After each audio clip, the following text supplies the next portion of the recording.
Hello, everybody, and welcome to the B2C2 workshop. This one is going to be focusing on how you find the perfect location. And I'd like to introduce you to Michele Lupa, who is our expert guest today. She's also the executive director of Mothercraft and has a lot of experience with expansion. So welcome, Michele, and we're going to leave it in your hands, and we're probably going to ask you lots of questions. Before that, I should also say that as probably you all know by now, B2C2 is an organization that's dedicated to the expansion of public and not-for-profit childcare. And we're trying to provide as much support and service as possible to help that happen. So please don't hesitate to get in touch with us if you think we could help. And please feel free to ask Michele questions or me questions, and hopefully we'll have a good session. Hey, thanks, Sue. So hi, everybody. As Sue said, I'm the executive director of Mothercraft, and we're a multi-service, multi-site, not-for-profit charity that operates in Toronto. We operate 5 licensed childcare centers, an early on child and family center. We deliver special needs resourcing programs, infant and early childhood mental health programs, and we operate a college that educates early childhood educators, Mothercraft College of ECE. So I think sort of the first thing that I'd want to share is that we actually opened 2 childcare centers in the middle of the pandemic. So that was fun.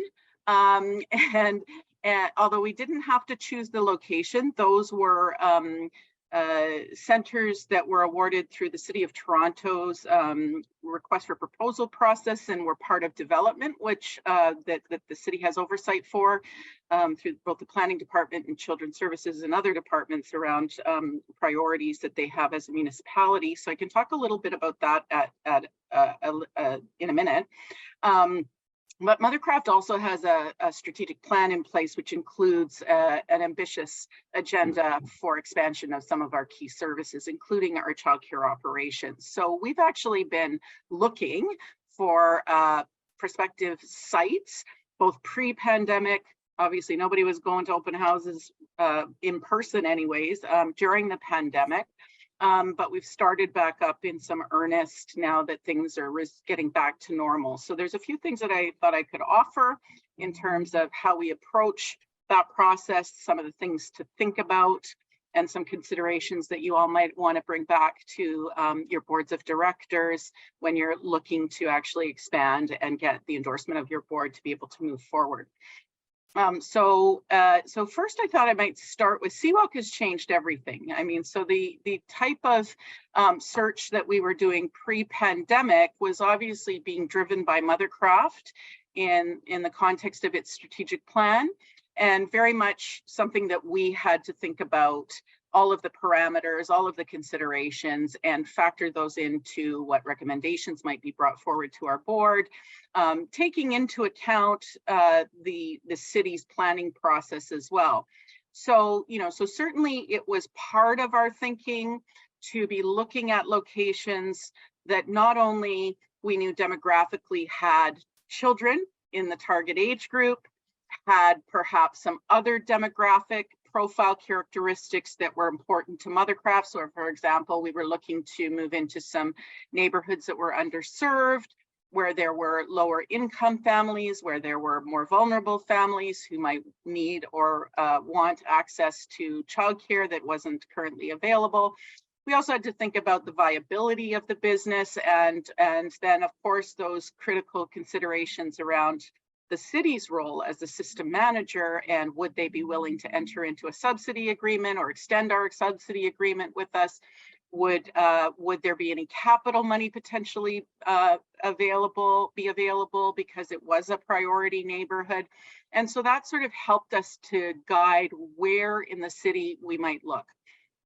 So we retained a real estate broker, and that would be something that I would advise doing. Obviously, we have lots of expertise in our sector, but not necessarily that kind of expertise.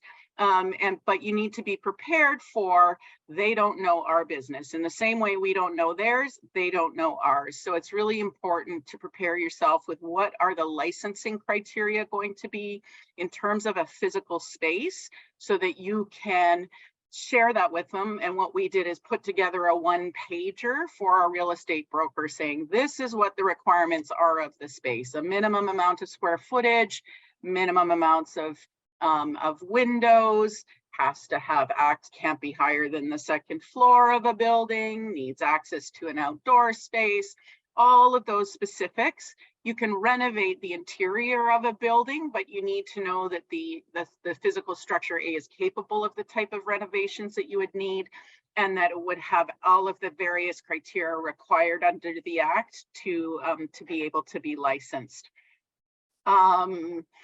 There was something that popped into my head just there, and then it popped right back out, but I'm sure it'll come back to me. But those sort of making sure you've got the criteria of what your space needs are, and articulating that clearly to whomever's going to help you look for space is going to be how you get the most efficient use of everybody's time. Now I remembered what I was going to say. Depending on where you are, I think it's worth noting, and it was our experience, that we found multiple properties that would have suited our purpose, would have met licensing, were in the neighborhoods we wanted to be in, but we weren't able to secure any of them. We put in multiple bids because we were looking to actually purchase a property. That's not going to be everybody's circumstance, and I'll talk a bit about other options as well.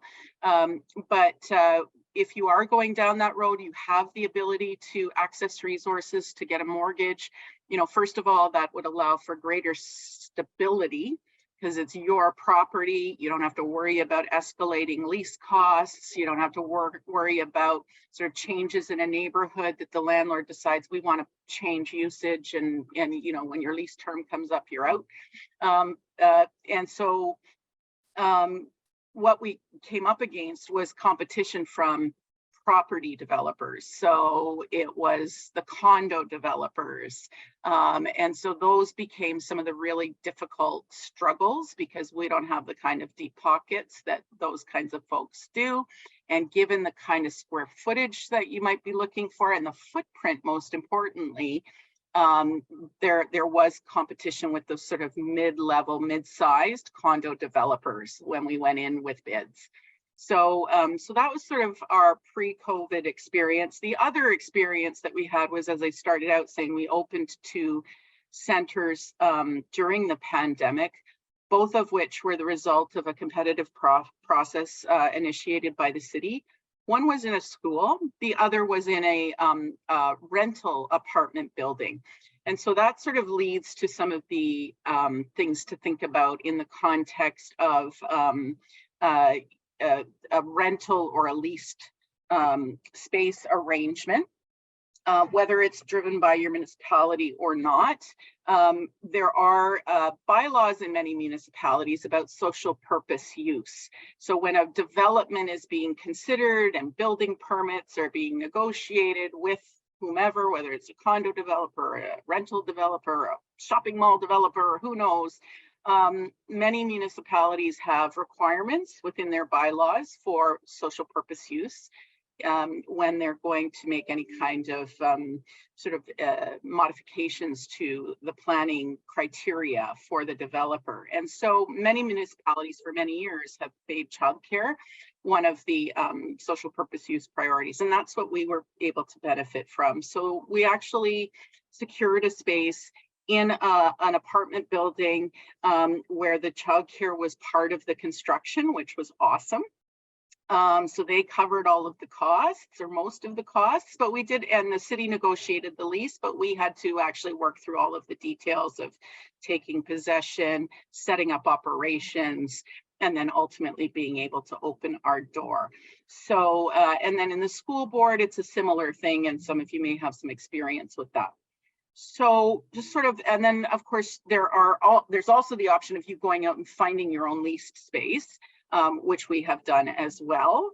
And there you've got a, again, I think would be a good suggestion that you take advantage of finding a real estate broker. They have the expertise in terms of negotiating terms that are going to be to your advantage. There's a lot of complicated language in commercial leases, and there's a lot of costs and lingo that, you know, we come from a sector with a lot of lingo, but they've got their own lingo.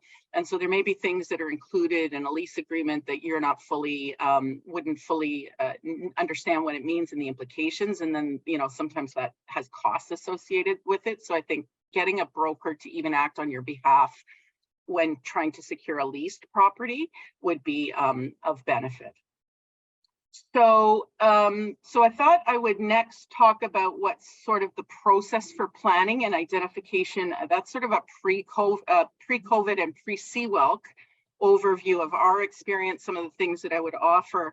I'm going to talk about the context of COVID, and there's nothing to preclude you from going down those roads because we can all still open centers on our own. But if you want to enroll in CWELC and be funded through CWELC, then there's some things that you might want to know about the planning process for the identification of locations. But I thought maybe what I could do, Sue, if it makes sense, I'll just pause for a second and see if there's any questions from anybody about what I've rambled on about so far. I don't see I don't think you rambled. I thought that was a lot of very good information, actually, Michelle, but it was a lot to take in. So it would be good if anybody has questions, or even if you could tell us. Or if you're good to go, just give me a thumb, use the reactions button, give me a thumbs up, and I'll just continue talking. Okay, can you hear me, or am I muted? No, I hear you. Oh, okay, all right. Okay, looks like you're getting the thumbs up from a couple of people, yeah. Okay, so in, you know, and I'm sorry if folks know this, then please do sort of interrupt me and stop me, because I don't want to waste your time telling you things you already know. But under CWELC, you know, Ontario is a bit of a unique beast, as always. So we have the CWELC is a national program. It is being implemented under the auspice of the province through the Ministry of Education. And because Ontario has a municipal structure in which the 47 municipal, well, I'll say municipalities, but they're not quite municipalities, districts, jurisdictions are responsible for service system management. The province is actually required to give them some of the implementation responsibility as well. So Ontario is broken up is made up of cities, you know, rural and urban and remote. And each bit of geography in Ontario falls within a catchment area of either a consolidated service management system or a district social service administrative board. Whew, there's some jargon for you and some acronyms, CMSMs and DSABs. So those are the entities, the municipal entities that have responsibility for things like social housing, Ontario Works, childcare, employment, etc., those social services.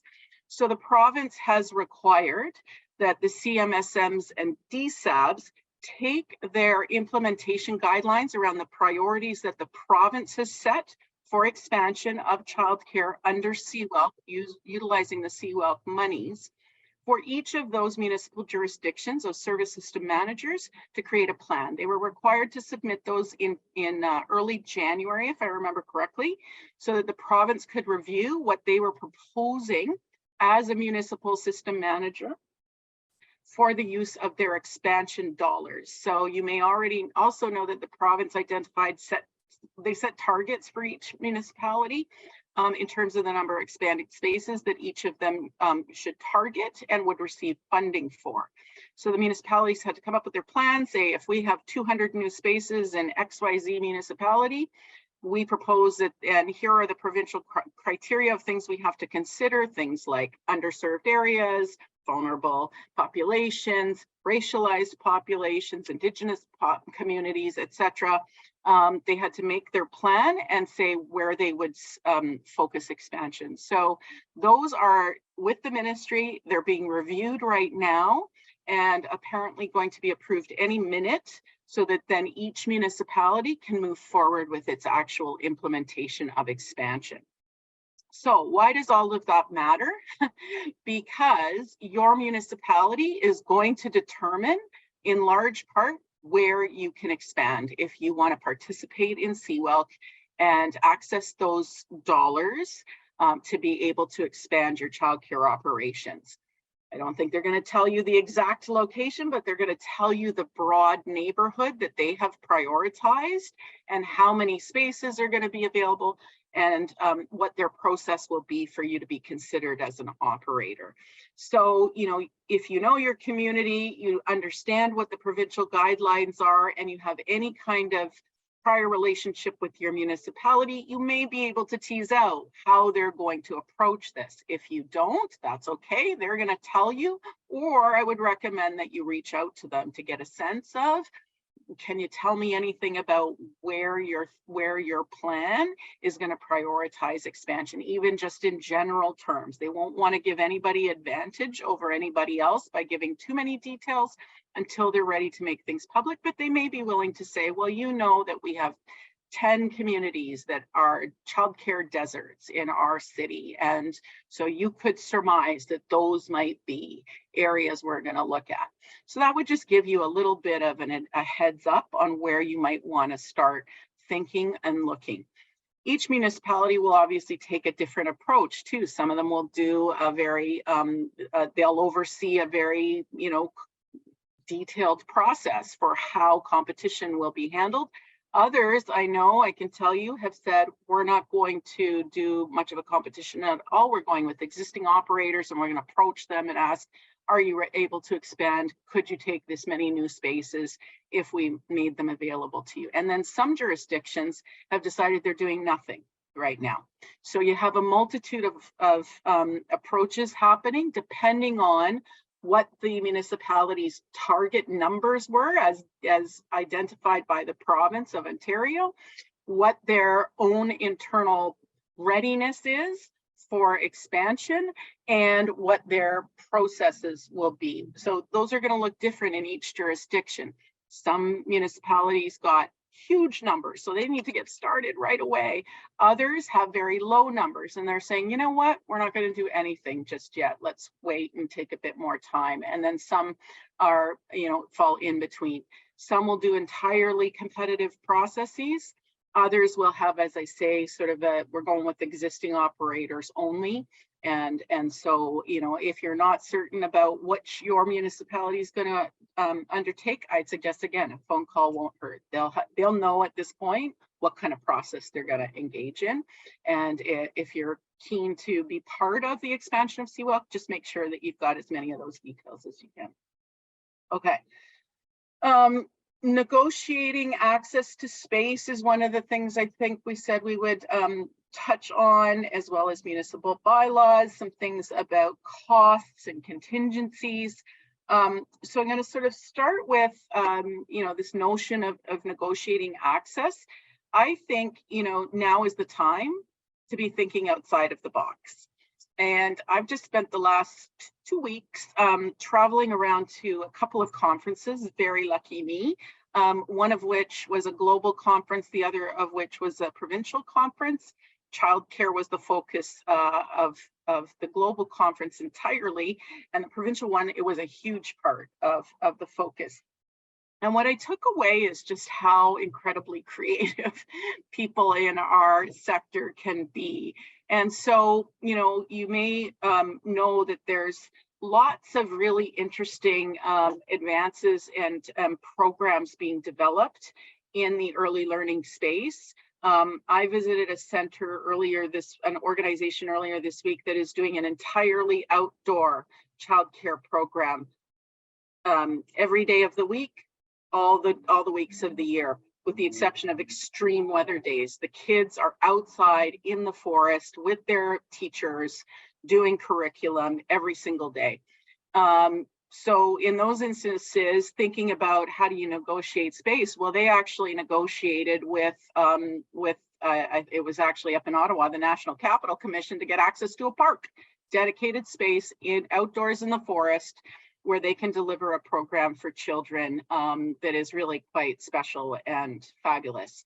Another area that's of interest to Mothercraft in particular, where I stopped and had a visit, was thinking about intergenerational programming. So long-term care facilities, where folks are looking for new ways to engage residents in those facilities, bring some new experiences to them, and then the value for children in being around seniors who have all this rich life experience is really just a win-win for everybody. So people talking to either private providers of operators of long-term care facilities, public operators of long-term care facilities, saying, especially when they're thinking about either new builds or expansion, could this be something that you would consider incorporating into your construction? Here's what we would need. Here's how we envision it working. I heard about at one of the conferences, folks delivering programs in social housing buildings. So working again with their municipalities, because they have responsibility for housing, as I mentioned, and figuring out ways to find the space, modify the space to be able to be licensed and utilized for the residents of those communities, which oftentimes there aren't those kind of infrastructure programs in place. So, it's about sort of in what I'm trying to give you a sense of is think outside the box.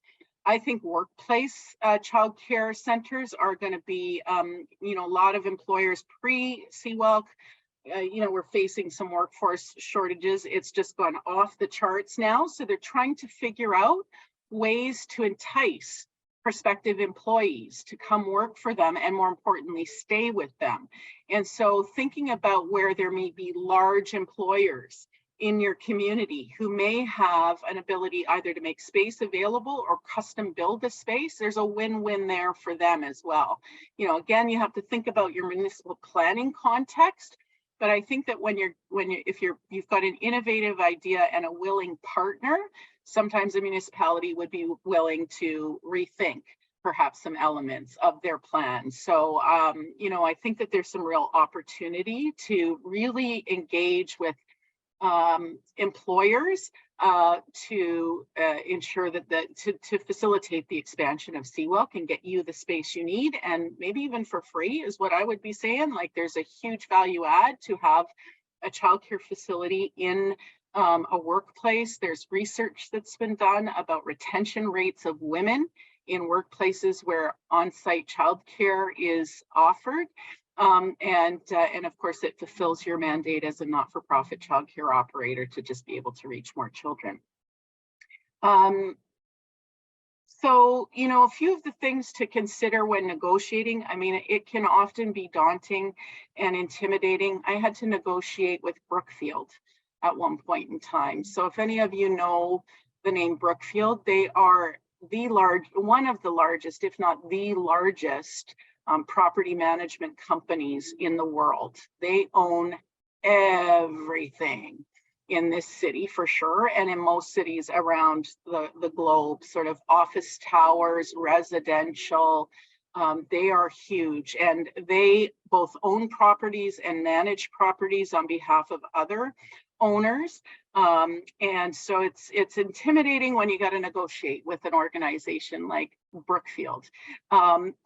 We were able to negotiate a lease with them that didn't give me quite the financial terms I would have liked. They do have bottom line drivers, and so you got to go in kind of understanding what are they coming to the table with. Well, they're coming to the table to achieve their targets in terms of the revenues they need to get out of their square footage in their building. And so, they're certainly come in asking for market rate rents. What we were able to do was negotiate not so much on the number, the dollar figure, but on some of the services that were included in that dollar figure. So our location was down at Yonge and Front. It is prime real estate in downtown Toronto, if you know that area at all.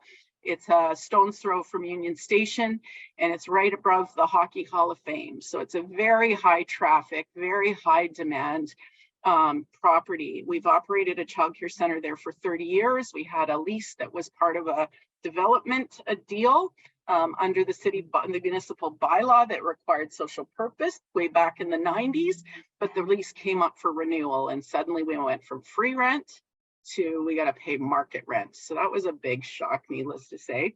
And we weren't able, as I say, we weren't able to move them off their numbers so much because they've got their bottom line they're trying to hit, but we were able to really kind of pull on the, I don't want to say heartstrings because that's not appropriate. We pulled on this is a really important service to your tenants. Having childcare on site in a downtown office location makes a difference for families.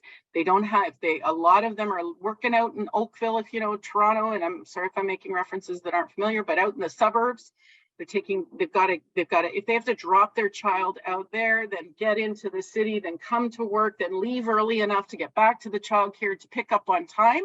It's much better for families and the employer, and therefore the landlord, to actually have that on-site childcare where they can come in early, drop their kid, and be in their office in a minute, put in the day's work, and stay till 6 p.m. when the center's there, as opposed to leave at 4:30 or 5 because they got to commute all the way back. So there's a lot more productivity. So we were able to make those sort of arguments to say this is a value add service to your tenants, and all you need to go and ask them is would they rather their employees be here from 7:30 to 6 or from 9 until 4:30, because the reality is they need to get their kids, can either do it at one end or at the other.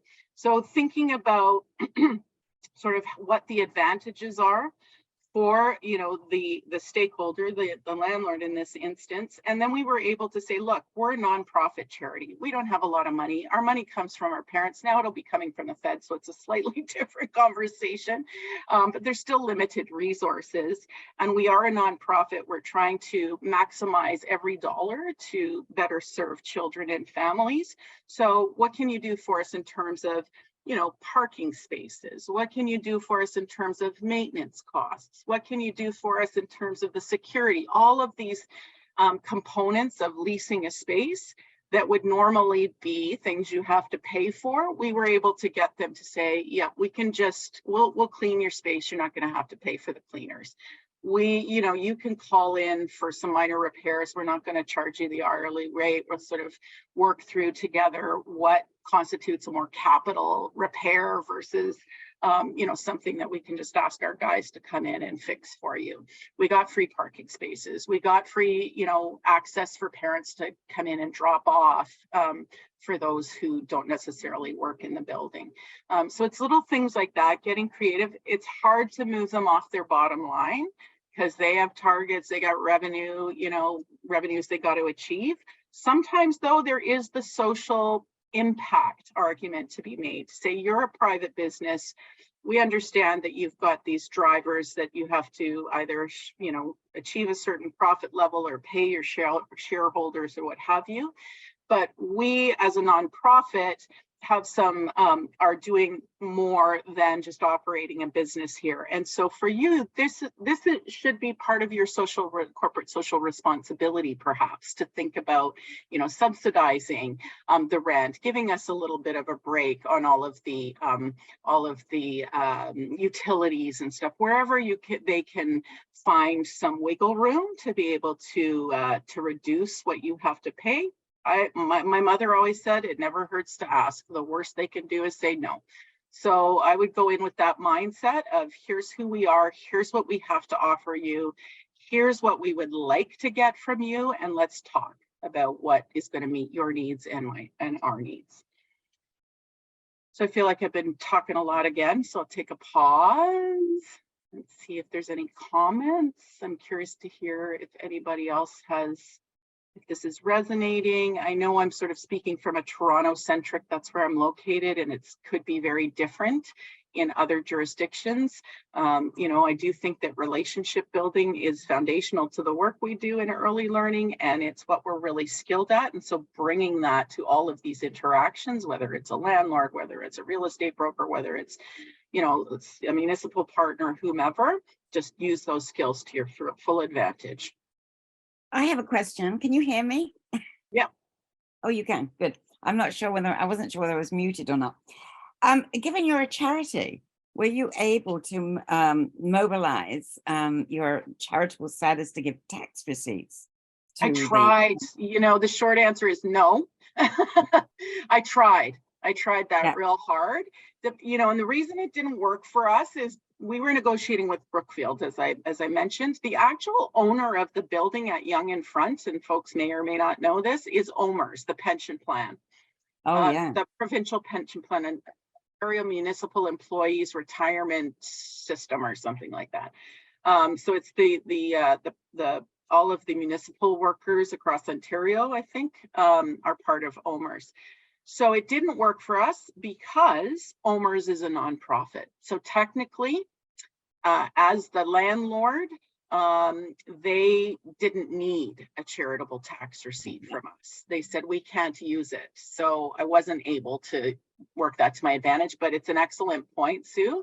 If it's a private commercial landlord that does not have that status, then absolutely, if you're a registered charity, I would put that on the table saying, is there some way for us to the way that the tax rules go is that you have to actually pay the rent, but then they can make the donation back so that you can issue the receipt. Because we did look into all the legalities of it too. So Yeah. it is doable and absolutely should be something that you put on the table.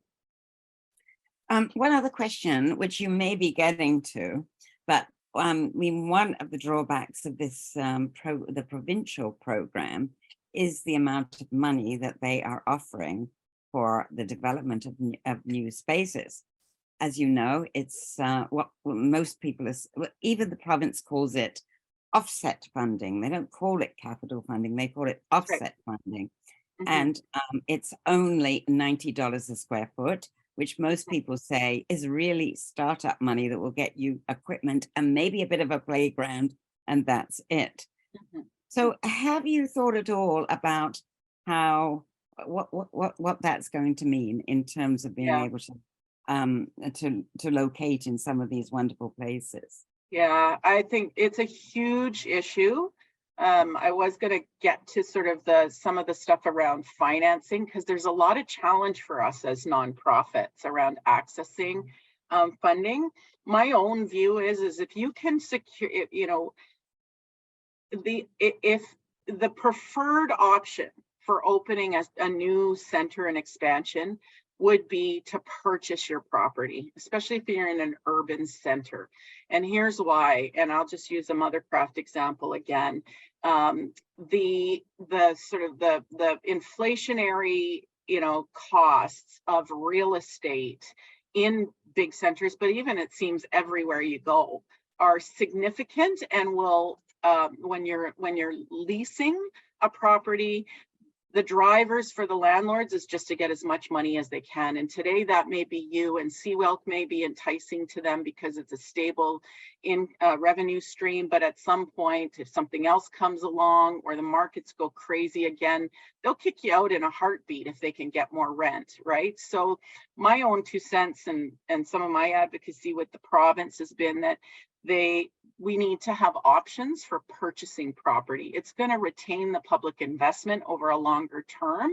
And there are smarter people than me that can speak to this from an economics perspective, but just at a simple, in my simple brain, it's, we had an experience of leasing space downtown for our infant and early childhood development programs, which are working with very, very vulnerable families from all over Toronto. It requires partnerships with a lot of different services, hospitals, child welfare, probation and parole, public health. So we needed to be in a central location for our clients to come to us and for the professionals who work with them to come into our center. In the my first 10 years at Mothercraft, we saw our rent in our location go from $40,000 a year for rent to $250,000 a year for rent. I don't know what the math is on the exponential increase of that, but it was it just got to the point where the grant we receive to deliver that service was being eaten up so much by the costs of just the space that it was no longer viable for us. And so we had to either decide to close the program, or we were able to purchase a property and we're hopeful we're going to have a stable home.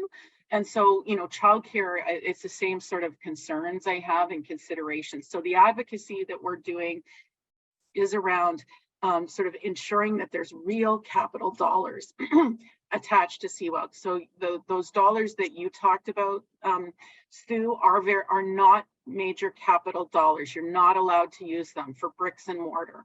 You're only allowed to use them, as you pointed out, for retrofit, renovation, startup, playground, stuff like that. There is currently no allocated money under CWELC that I'm aware of that is for bricks and mortar, although I was at this conference early this week, which was the municipalities, the Provincial Association of all those service system managers, and Minister Gould was there and said that they understand that there is a need for capital resourcing and that there should be an announcement soon.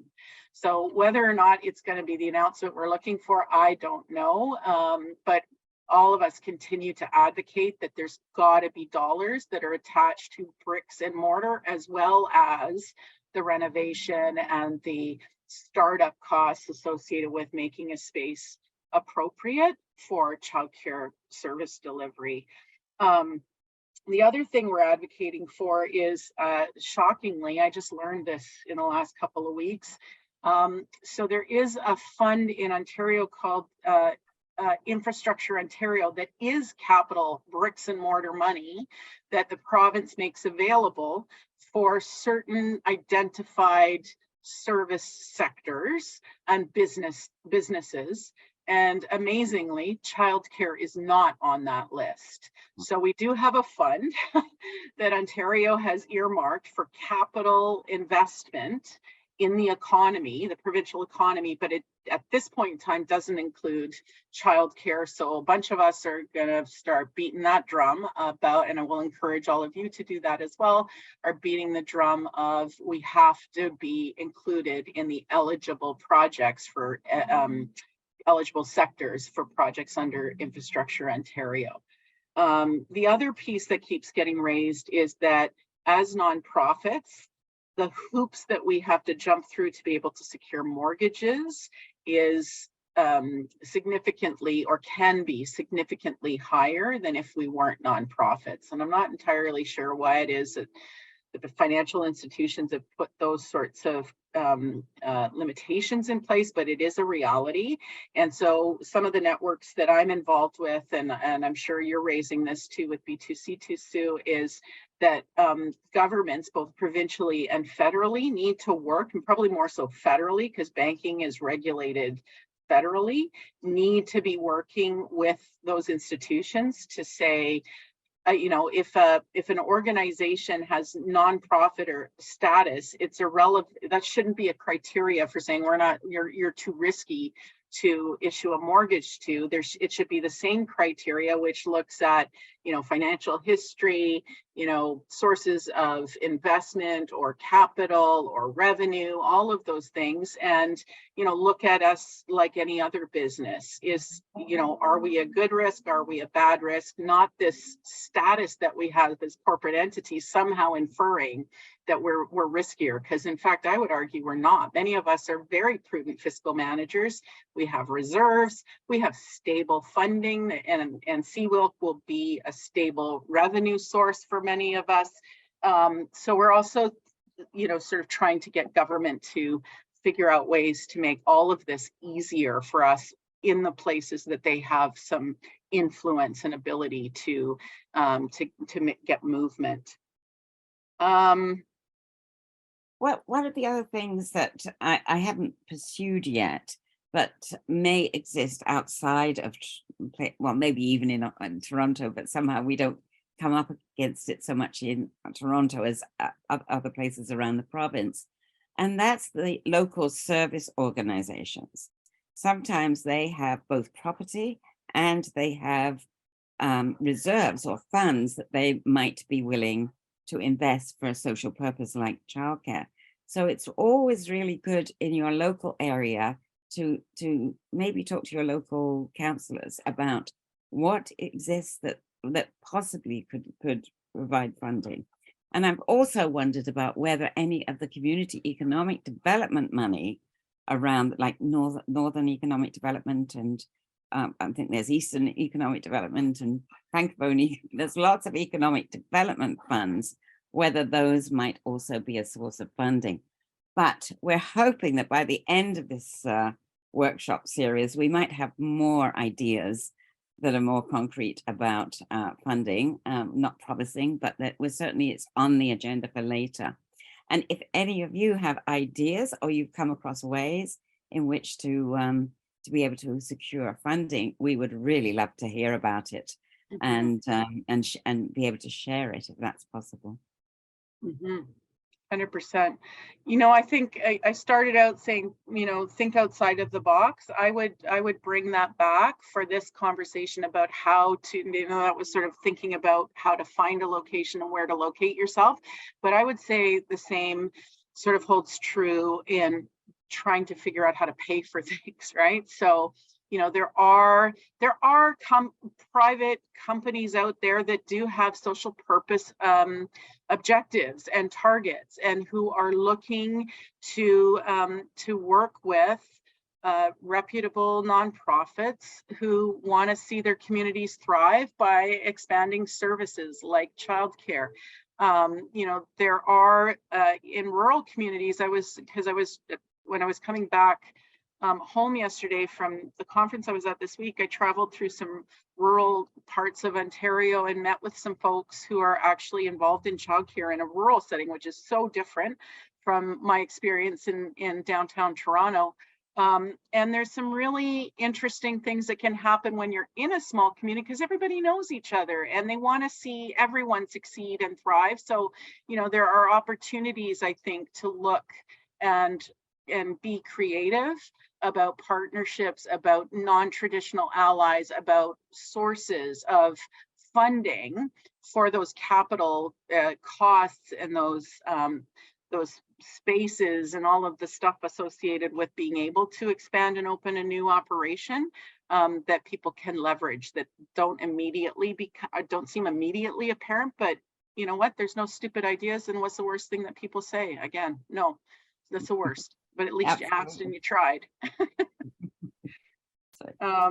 I think that's probably it. You know, the only other thing is I would say, and I'm not sure that this is quite on point, but I'll say it anyways, is, you know, a few of us have started talking about ways to potentially pool resources, right? So, you know, finding an appropriate location is a big, you know, undertaking, but being able to pay for it once you find it is the bigger undertaking. So I just encourage you to look to other sectors for financial models, for ways in which they've thought outside the box to potentially come at the whole kind of capital question in new and innovative ways. And so whether that's sort of a pooling of resources, a leveraging of assets collectively, looking for those allies who may be in sectors we don't typically think of, like those investment type folks, those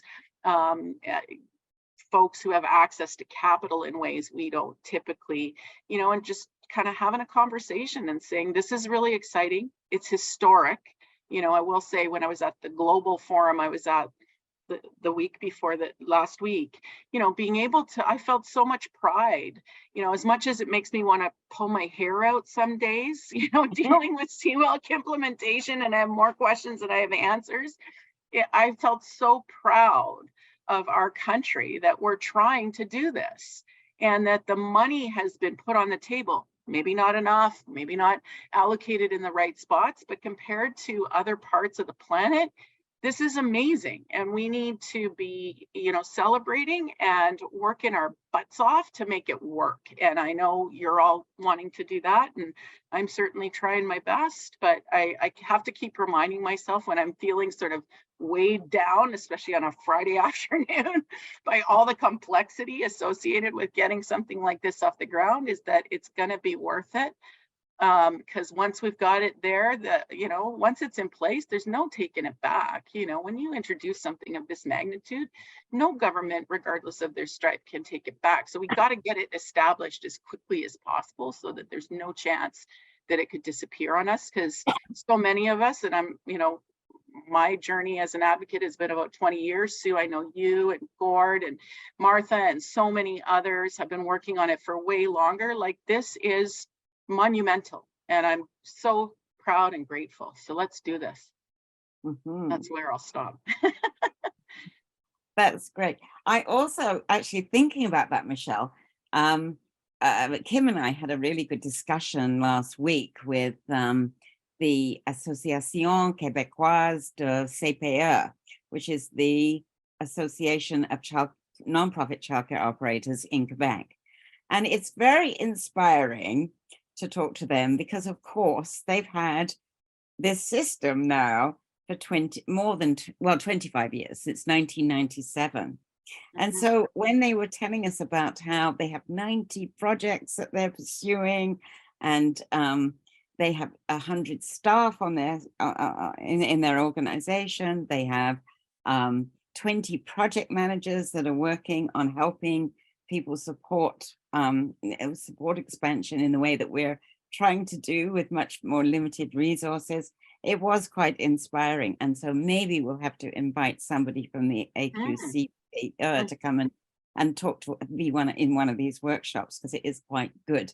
But the other thing that was very interesting was they talked a lot about the fact that they've moved to deciding that that they think that modular construction is the way to go.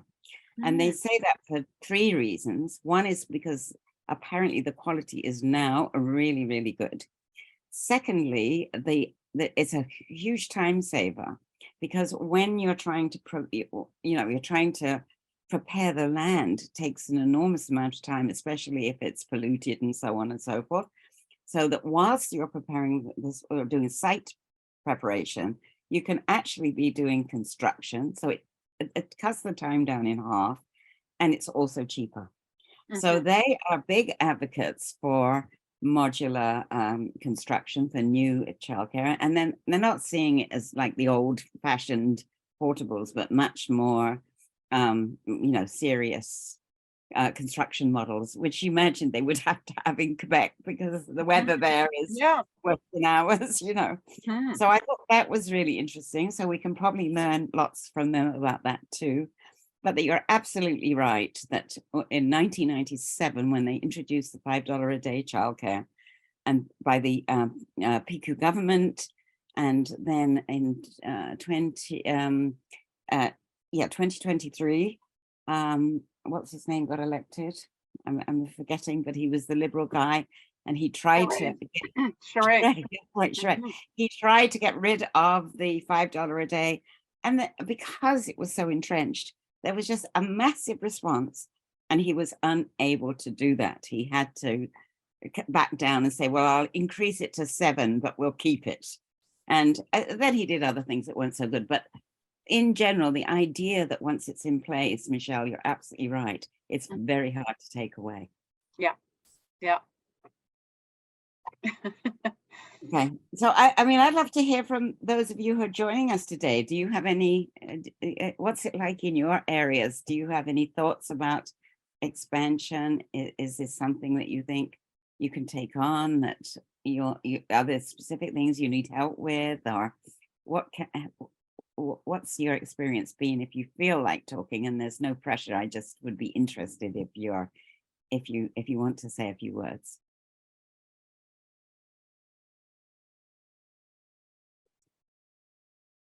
Everybody's shy. I guess, yeah. Okay, that's all right. Yeah. Okay, well, I hope you found this useful. I think we'll stop there, right? Because we're wrapping up. Did Stacy have a question? I just wanted to ask, we're looking at expansion, and we're actually looking at repurposing an old school. So it was originally a school, and we're looking at moving into that, but it's owned by the city.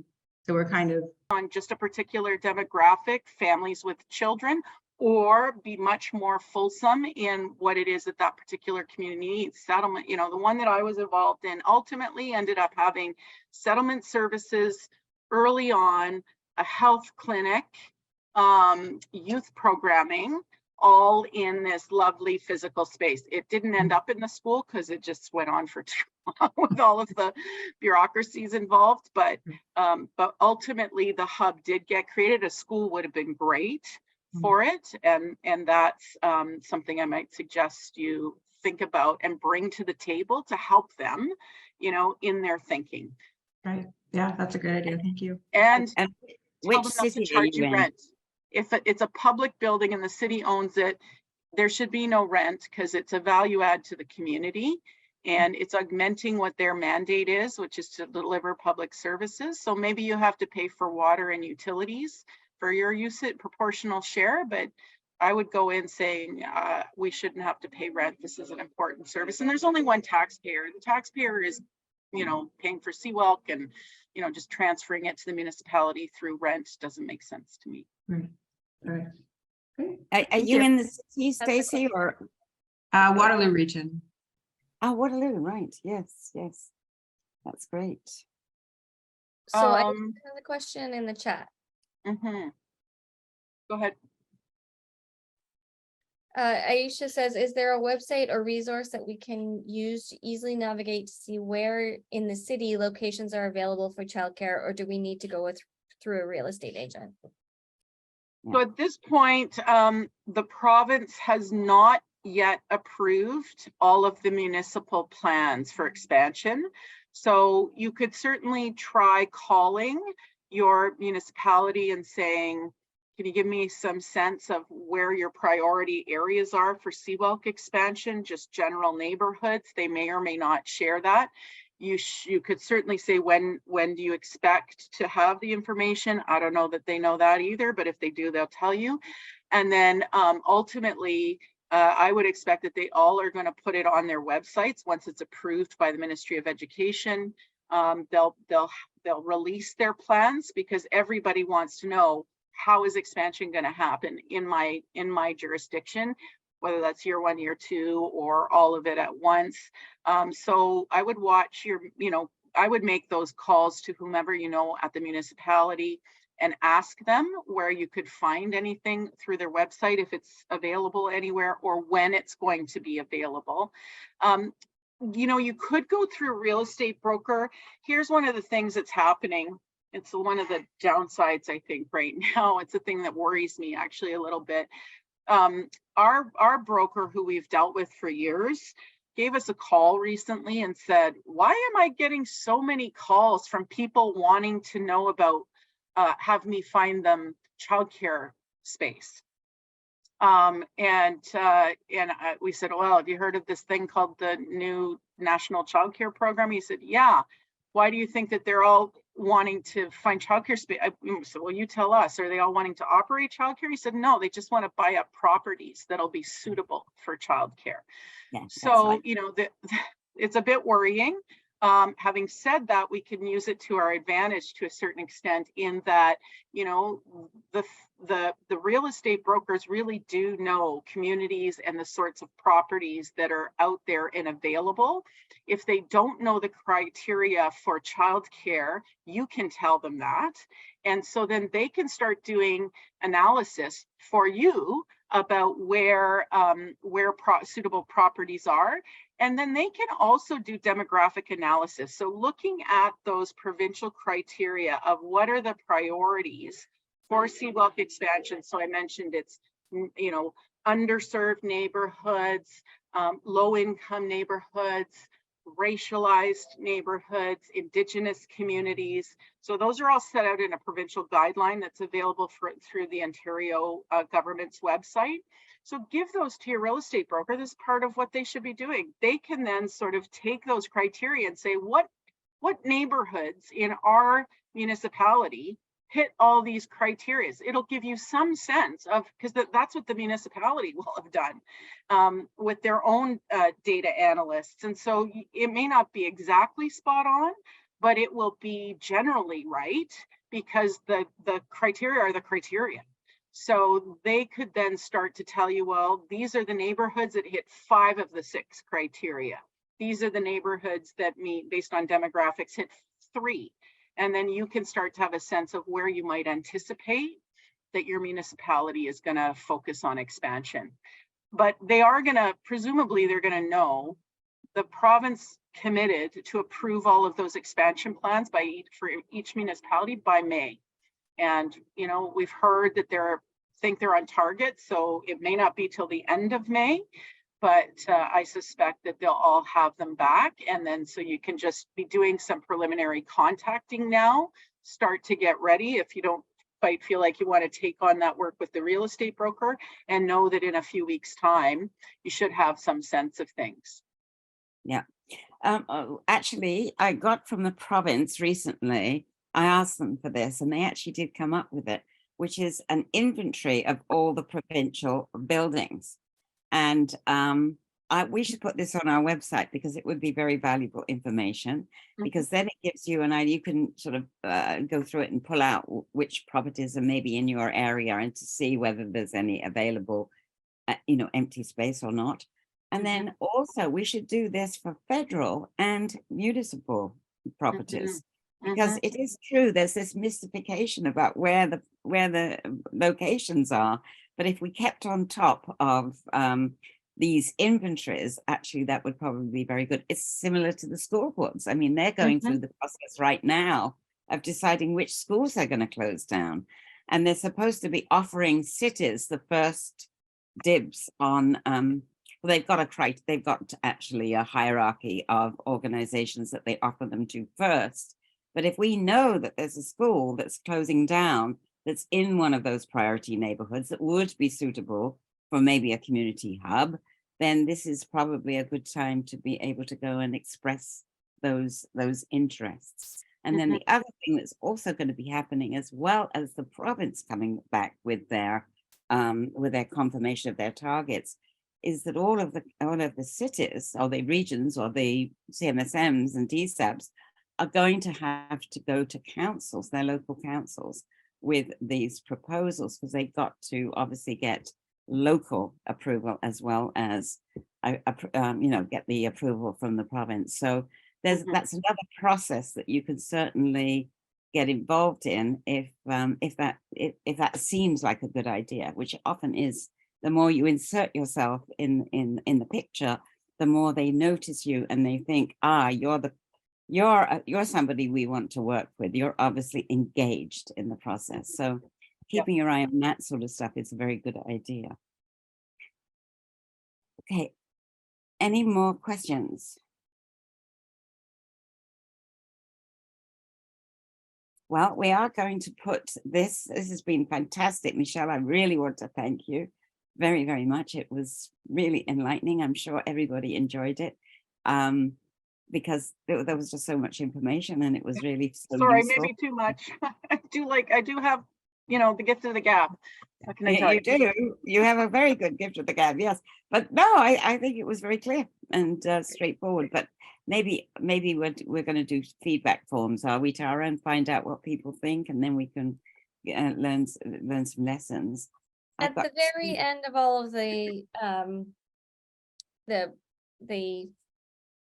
workshops, I will send out a link to a survey. So okay, and I'm